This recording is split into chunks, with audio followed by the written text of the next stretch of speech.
हर हर महादेव। साथियों, आप सब कैसे हैं?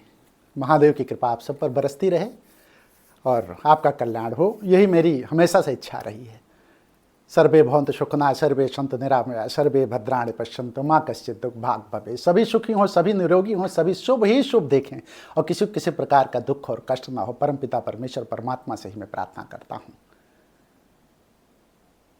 कौन चाहता है कि मुझे दुख तकलीफ हो? कोई नहीं चाहता ना। तो इसीलिए मैं कहता हूँ कि महादेव का भजन करिए। साथियों, संसार में यदि आपसे पूछा जाए कि आपका शरीर बड़ा है कि मन बड़ा है, तो आप कहेंगे मन बड़ा है ना? कभी शरीर को बड़ा नहीं कहेंगे। मन जैसा चाहता है आपका शरीर वैसा करता है। मन अगर आपका कहेगा कि हाथ उठाओ तो आप हाथ उठा दोगे। मन आपका कहेगा 2 कदम आगे चलो तो 2 कदम आप आगे चल दोगे। आंखें झपकाने के लिए भी मन कहेगा कि मन आंखें 5 बार झपकाना है तो आप 5 बार बड़ी तेजी से आंखें झपकाओगे। कहाँ से चल रहे हो? मन से चल रहे हो। और फिर प्रश्न किया जाए कि क्या मन को आपने कभी देखा है? तो आपका उत्तर तुरंत होगा कि भाई पूरी जिंदगी बीत जाती है और मन को मैंने कभी देखा नहीं है, मन से कभी मुलाकात नहीं हुई है। लेकिन एक प्रश्न लोग क्यों पूछते हैं फिर कि भगवान को जब देखा नहीं तो भगवान को माने कैसे? तो मन को देखा नहीं तो मन को कैसे मानते हो? मन मेरा दुखी है, मन अच्छा नहीं है, मन मेरा वहां जाने का नहीं कह रहा है, ये सब क्यों कहते हो? सब कुछ मन के आश्रित है।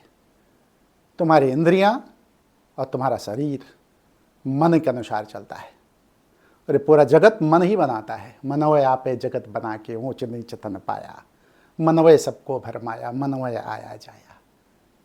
ये मन का खेल है। तो अब प्रश्न ये उठता है कि आप अगर बीमार होंगे तो बीमारी का कारण क्या होगा? मन होगा। यदि आपको तकलीफ होगी, तकलीफ का कारण क्या होगा? मन होगा। यदि आपको खुशी मिलेगी तो खुशी का कारण क्या होगा? मन होगा। और यदि आप दुखी हैं तो दुख का कारण भी मन होगा। तो हमें किस पर काम करने की जरूरत है? मन पर काम करने की जरूरत है। मन को साधने की जरूरत है। मन को अपने वश में करने की जरूरत है। और दुनिया में जिसने मन को साध लिया तो समझ लो पूरी दुनिया को उसने साध लिया। और किसी ने सही कहा है, गांधी ने कहा या किसने कहा, प्रश्न ये नहीं है, लेकिन जिसका अपने ही ऊपर नियंत्रण ना हो उससे बड़ा दीन और दुर्बल कोई दूसरा नहीं होता है। तो पहले अपने ऊपर नियंत्रण करने की कला सीखनी होगी और दुनिया में दूसरे को वही नियंत्रित कर सकता है जो अपने को पहले नियंत्रित करने की कला सीखे। और नियंत्रित करने की कला सिर्फ मन से सीखना होगा। मन को आपको स्थिर करना होगा, मन को आपको सम करना होगा। कबीर से किसी ने पूछा, ध्यान दीजिएगा इस बात को,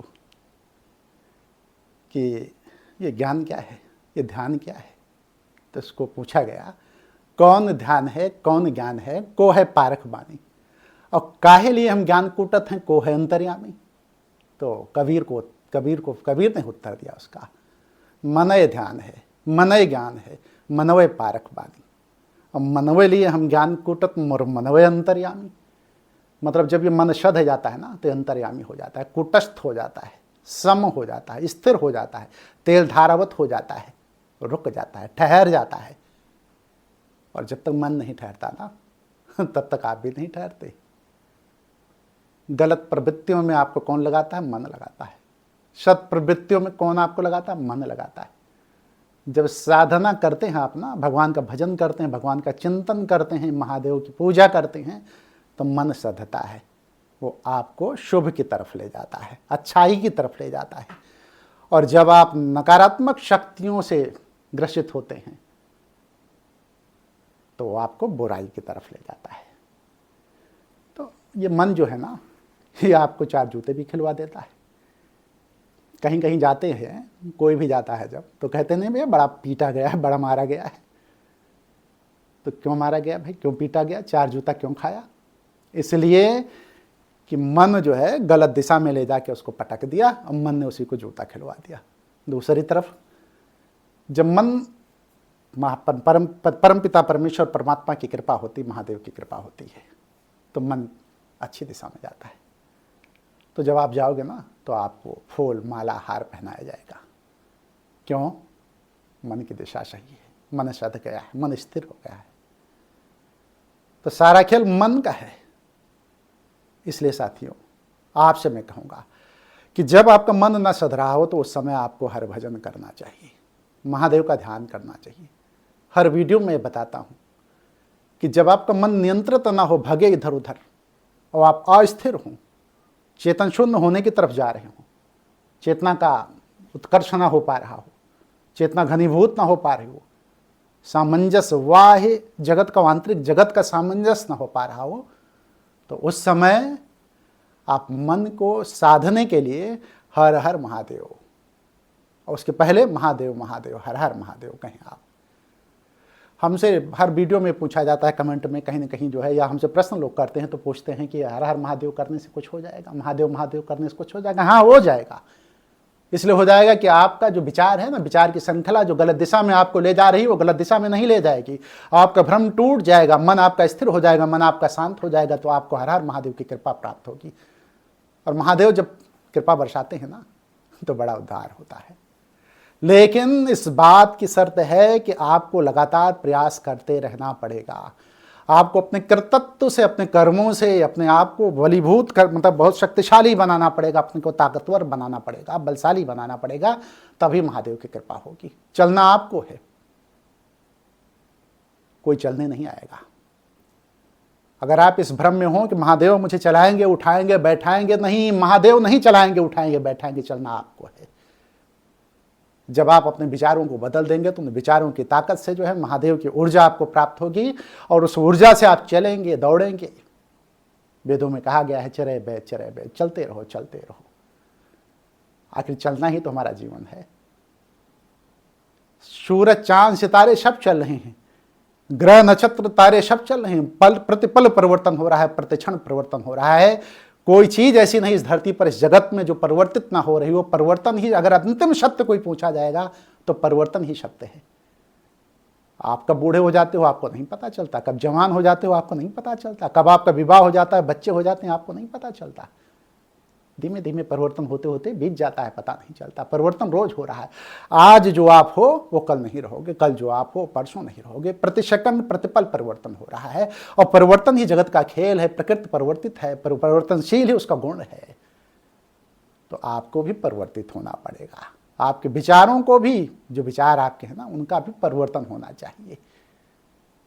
तो इसीलिए मैं कहता हूं कि भगवत भजन की तरफ आपको मुड़ना है, सकारात्मक सोच के साथ, सद्प्रवृत्तियों के साथ अपने विचारों को मजबूत करना है। अगर आप अपने विचारों को मजबूत कर ले जाते हैं तो निश्चित तौर पर आपको कोई दुख नहीं होगा, कोई कष्ट नहीं होगा, कोई तकलीफ नहीं होगी। किसी भी क्षेत्र में जब आप उतरेंगे ना तो आप छाप छोड़ देंगे।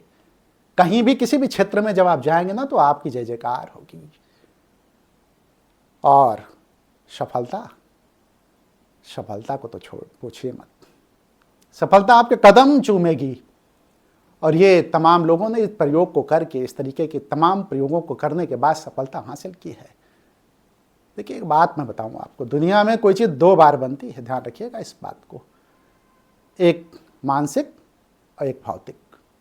आप एक जब मकान बनाते हो, घर बनाते हो, तो पहले आप ईंट पत्थर या गारा ला करके नहीं रख देते हो। पहले आप स्क्रिप्ट बनाते हो उसका। आपके मन में एक सोच पैदा होती है और आपका एक ब्लूप्रिंट तैयार होता है। उस ब्लूप्रिंट के बाद जो है, जब ब्लूप्रिंट तैयार हो जाता है तो मानसिक निर्माण होता है।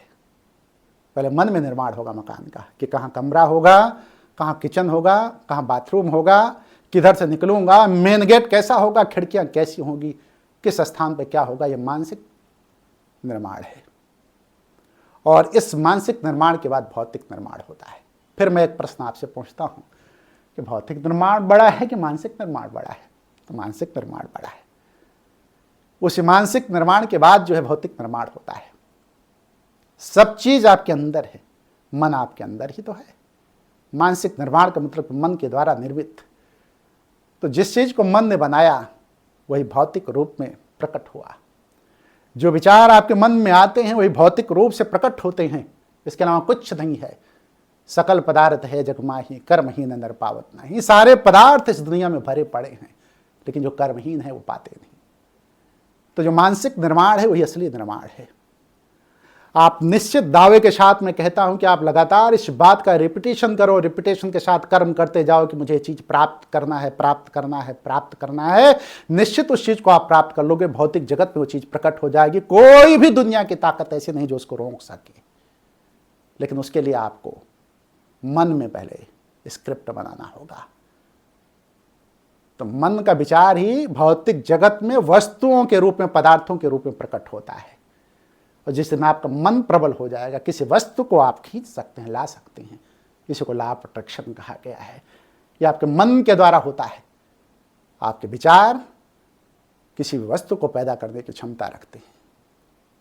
अपनी क्षमताओं का आकलन आप करिए, क्योंकि आपकी क्षमताएं बहुत हैं। इसका कोई जितना जाओ अनंत तक आप जा सकते हो। और अपनी क्षमताओं के बल पर कोई भी मनचाही वस्तु आप पा सकते हो, दुनिया की खुशियां पा सकते हो, जीवंतता पा सकते हो, आनंद पा सकते हो। तो क्यों घबराए रहते हो? क्यों दुख झेलते हो? क्यों दर्द झेलते हो? ये जो दुख है, दर्द है, ये सब आपकी अपनी देन है। आपने ही उसे बना रखा है। आप उस घिट्टों से बाहर होइए, उस दायरे से बाहर हुए, उस घेरे से बाहर होइए। जिस दिन आप उस दायरे से बाहर हो जाएंगे ना, आपका संसार चमकता हुआ संसार होगा, जगमगाता हुआ संसार होगा। सृष्टि और संसार आपको बहुत सुंदर लगेगा। आपके अंदर का नैराश्य भाव खत्म हो जाएगा। आपको ऊर्जा महसूस होगी, वो भोलेनाथ की ऊर्जा होगी, वो महादेव की ऊर्जा होगी। भगवान भोलेनाथ उसी का साथ देते हैं जो स्वयं का साथ देता है, जो चलता है। आप रुके रहोगे तो कोई साथ, सड़ा हुआ पानी सड़ जाता, रुका हुआ पानी सड़ जाता है। कोई भी पानी अगर कहीं रुका है तो सड़ जाएगा, लेकिन पानी में गति है, निरंतरता है, चलायमान है, तो वो पानी सड़ता नहीं है। ठीक इसी तरीके से अगर आप रुक गए तो आप सड़ जाएंगे। तो इसलिए रुकना नहीं है, चलते रहना है, चलते रहना है। और एक चीज मैं अंत में बता दूं आपको, यदि आपको ये समझ में आ रहा हो कि सब कुछ मेरे करने से ही होगा, तो आप करेंगे जरूर कर्म, लेकिन कर्म करते समय लगातार उस गायबी ताकत जिसको कहा गया है, उस ऊर्जा का ध्यान जरूर रखिए, परमेश्वर का ध्यान जरूर रखिए, महादेव का ध्यान जरूर रखिए, क्योंकि सारी ताकत विचारों की वहीं से मिलती है। तो इसलिए मैं ये कहूँगा कि आप कर्म कीजिए और कर्म में महादेव को साथ में लेकर चलिए। निश्चित तौर पे बाह्य जगत और आंतरिक जगत का सामंजस्य बन जाएगा और आपका जीवन आनंदमय हो जाएगा। शायद वीडियो पूरी हो गई है, लंबी होती चली जा रही है, इसलिए मैं वीडियो को समाप्त करूंगा। और जाते जाते मैं यदि कोई आपसे कहूँगा कि कोई कमेंट बॉक्स में प्रश्न हो तो आप रखें। यदि कमेंट बॉक्स में कोई प्रश्न ना हो तो हर हर महादेव जरूर लिख दें। इसी के साथ मैं अपनी बात को समाप्त करता हूँ। हर हर महादेव।